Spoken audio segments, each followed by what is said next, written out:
Assalamualaikum and hi, my name is Akmal Guzairi bin Muhammad Sani and my student number is 2025139473. So today, I will be presenting about one of the major insect pests that attack paddy fields, which is the rice Hispa, scientifically known as Dicladispa Armigera.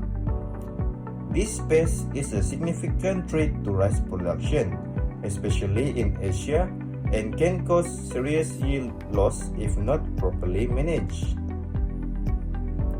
Next, we move to the identification of the pest. So, the rice Hispa is a small beetle belonging to the order Coleopatra and the family Chrysomelidae. It is easily recognized by its shiny metallic blue or black body and the thorn-like spines on its thorax and wing covers, called elytra. It's a very small, only about 3 mm long, but despite its tiny size, it can cause severe damage to rice crops. The rice Hispa goes through 4 life stages. The egg stage lasts about 4 to 5 days. Eggs are laid on the upper side of rice leaves. Next is the larva life inside the leaf, creating blisters and feeding internally for 7 until 2 days. And next is the pupa, forms inside the leaf and stays there for 2 until 4 days. Then finally, the adult beetle emerges, feeds on the leaves, and lays new eggs, repeating the cycle every 2 until 3 weeks. Next, we move to the type of damage and symptoms.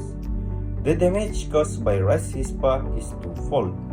Adults feeds on the upper surface of the leaves by scraping off the green tissue, leaving behind long and white linear marks. This scraping reduces the leaf's ability to photosynthesize properly. And next is larvae. On the other hand, burrow into the leaf tissue and feed inside. It's creating blister-like mines, which are harder to detect early on. The symptoms we usually observe are leaves turning yellow or brown, drying of leaves, and its reduced photosynthesis and leading to stunted plants grow.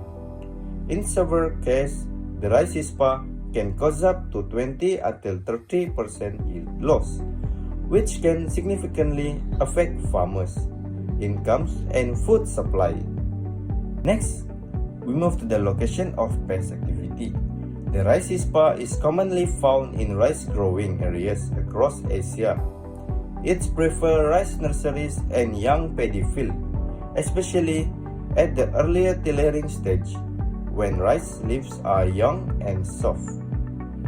They are also found near bunds, weedy field edges, and areas with plenty of wild grasses, which can serve as alternative hosts.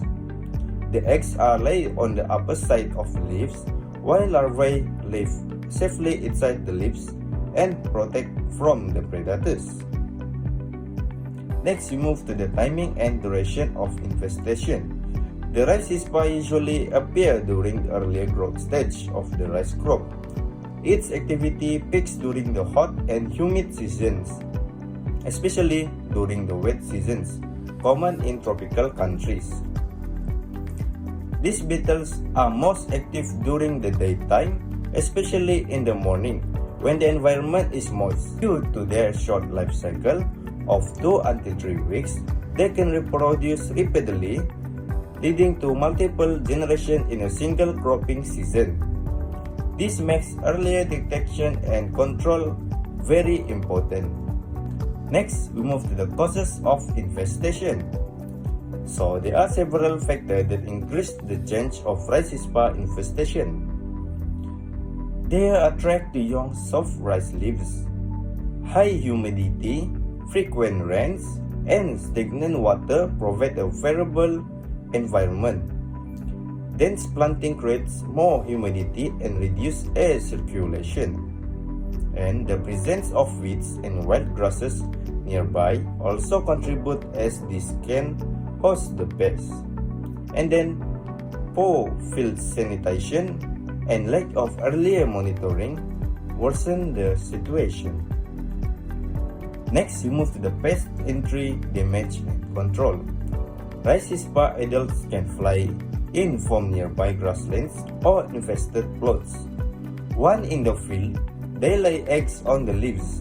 The larvae then mine inside, making the damage hard to notice at first. If this not controlled, the pest can affect 30 until 40% of the crop in unmanaged fields. To manage rice Hispa, there are three main control strategies, which is first, cultural control. Early planting helps rice escape peak infestation periods. Remove and destroy damaged leaves to reduce pest population. And maintain proper plant spacing and good drainage to lower humidity. Next is biological control, which is encourage natural enemies like lady beetles and parasitoid wasps, such as Trichogramma species. These natural predators helps keep the pest population under control. So next is chemical control. Insecticides like chlorpyrifos or quinalfos can be used if the pest population is above the economic threshold level, which is ETL. However, chemicals should be used wisely and safely to avoid harming beneficial insects and the environment. And next, we move to the conclusion. In conclusion, the rice Hispa is a serious pest that can severely damage rice crops by reducing leaf area and photosynthesis, leading to lower yields. Warm and humid conditions and poor field management and the presence of weeds can make infestation worse. Therefore, effective pest management must combine earlier monitoring, good cultural practice, and use of natural enemies, and safe chemical application only when necessary.